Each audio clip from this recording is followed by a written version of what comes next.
ملتا ایک تاجر جس نے امام حسین کو خط لکھا تھا، مولا آئیے، اس کو پتہ نہیں تھا امام حسین چل پڑے ہیں، چلا گیا بزنس کے غرض سے، تجارت کے غرض سے، کہتے ہیں واپس آیا کوفے، تجارت میں اس کو بہت نقصان ہوا، سب کچھ گوا کے آیا خالی ہاتھ ہو کے، گھر آیا، جیسے گھر کا دروازہ کھلا اس کی بیوی اور اس کی 4-5 سالہ بیٹی صحن میں بیٹھی تھی،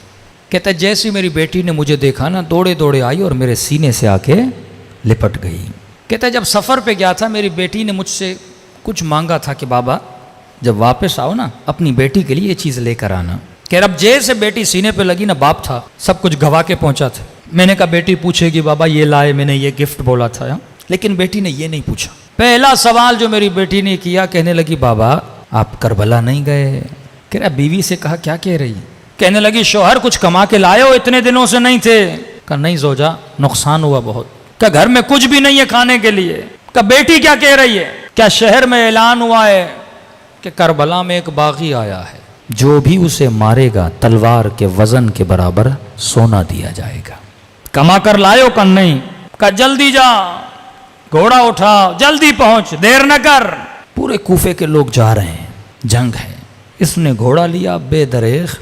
دوڑاتے دوڑاتے پوچھتے پوچھتے میدان کربلا پہنچا، تاریخ لکھتی ہے جس وقت یہ کربلا پہنچا تھا یہ غالباً عصر عاشور کا وقت تھا، اس نے دیکھا میدان کربلا پہ لاشیں بکھری ہوئی ہیں، ایک ہجوم ہے گھوڑے سواروں کا، نیزے برداروں کا، اور اس ہجوم کے بیچ میں ایک شخص تکو تنہا کھڑا ہے، کوئی اسے پتھر مارتا ہے، کوئی اسے تیر مارتا ہے، کوئی اسے نیزہ مارتا ہے، کوئی دور سے تلوار مارتا ہے، کہتا میں سمجھ گیا یہ دشمن ہے جسے مارنا ہے، میں بھی اس بھیڑ کے اندر گیا، اس ہجوم کے اندر گیا، میں نے کہا میں پیچھے کیوں رہوں، میں نے بھی ایک پتھر اٹھایا اور آگے بڑھ کے اسے مارنا چاہا، کہ جیسے مارنا چاہتا تھا نا اس نے نگاہیں بلند کر کے مجھے دیکھنا شروع کیا، کہتا ہے وہ ہیبت اس کی نگاہوں میں تھی، وجود پہ لرزہ طاری ہو گیا، اب جو چہرہ دیکھا تو نورانی، ماتھا دیکھا تو سجدوں کے نشان، میں نے کہا یہ تو کہہ رہے ہیں کسی باغی کو مارنے آ رہے ہیں، یہ شکل باغیوں کی تو نہیں ہے، فوراً اپنے عقل کو روشن کیا اور جہالت کے لشکر کو مارا، کہ کہیں ایسا نہ ہو غلط آدمی کو مار دو، پہلے پوچھو تو صحیح کون ہے، کہتے آگے بڑھا اور میں نے کہا السلام علیک ایھا الشیخ الکبیر، اے بوڑھے تجھ پر میرا سلام ہو،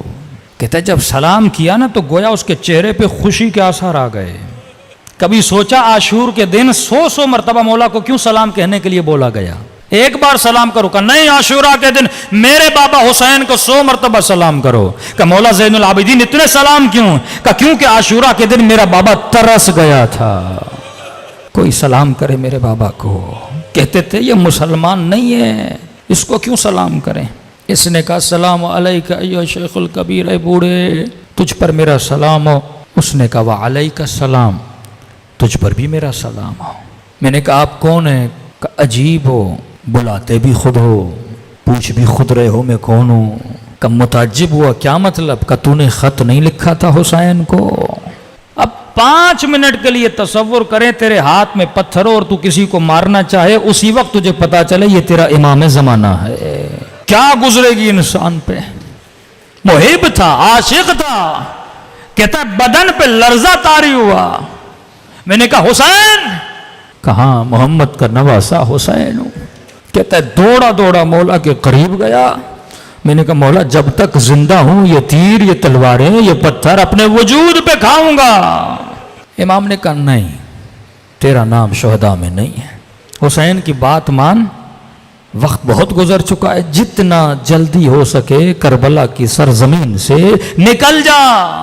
میں نے کہا مولا اس حال میں اپنے مولا کا حکم دے رہا ہوں نکل جا، تیرا نام شہداء میں نہیں ہے، مولا جلدی کیا ہے، فرمایا ابھی آواز دوں گا حل من ناصر ینصرنا، جو آواز سنے گا اور نہیں آئے گا جہنمی بنے گا، میں نہیں چاہتا تو یہ آواز سنے، نکل جا کربلا سے، علماء فرماتے پتہ نہیں حسین کیوں اتنا اصرار کر رہے تھے، کہ شاید حسین یہ چاہتے تھے کوفے میں کوئی تو ہو میری زینب کے لیے چادر کا بندوبست کرے، کوئی تو ہو جو میری غربت کا اعلان کرے، کہتا جب حکم دیا نا امام نے، روتی ہوئی آنکھوں سے قدم پیچھے کرتا گیا، کہتا تھوڑا دور ہی ہوا تھا، پیچھے سے پھر آواز دی ذرا میرے قریب تو آ، کہتا ہے خوشی خوشی دوڑا، شاید حسین نے اذن جہاد دینا ہے، آگے بڑھا مولا، لڑوں، دفاع کروں، جان قربان کروں۔ کہا اس کے لیے نہیں بلایا۔ مولا کیوں بلایا ہے؟ کہ اپنے زخمی بدن اور زخمی انگلیوں سے حسین نے ایک انگوٹھی اتاری۔ مجھے نہیں پتا میرے مولا کی انگلیوں میں انگوٹھیاں تھی کتنی، ایک انگوٹھی تو ظالم نے انگلی سمیت کاٹ لی تھی، انگوٹھی اتاری اور مجھے دی۔ کہتا میں پریشان ہوں، مولا مجھے کیوں دے رہے؟ کہ دیکھ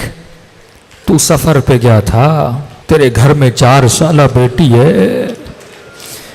اس نے تجھے کہا تھا بابا میرے لیے انگوٹھی لانا، تجھے یاد نہیں تھا، حسین کو یاد ہے۔ اتنی محبت کرتے حسین تیرے بچوں سے۔ فرمایا تو بھی اپنے بچوں سے اتنا عشق نہیں کرتا جتنا حسین کرتے۔ شمر سینے پر ہے، کہتے شمر اب بھی وقت ہے، اب بھی وقت ہے، میں ضامن ہوں، گلا نہ کاٹ۔ کہتے لہی نے چھری چلائی پر گلا نہیں کٹا۔ پوچھنے لگا حسین گلا کٹ کیوں نہیں رہا؟ کہ یہ وہ جگہ ہے جہاں میرے نانا بوسہ دیا کرتے تھے، چھری نہیں چلے گی۔ دیکھ رہا ہے، کہتے ہیں گودی قتل گاہ جدال عقل و جہل تھا، وہاں پر بھی حسین بتا رہے ہیں عقل کیا ہے اور جہالت کیا ہے۔ یہاں پر بھی شمر باز نہیں آ رہا، اپنے ہاتھوں سے اپنے لشکر کو قتل کر رہا ہے۔ تبھی میرے چوتھے امام فرماتے ہیں میرے بابا کا گلا آگے سے نہیں کاٹا گیا، پیچھے سے کاٹا گیا۔ سجدہ شکر عطا کر خدا نے حسین جیسا امام دیا جو تیری نسلوں سے پیار کرتا ہے۔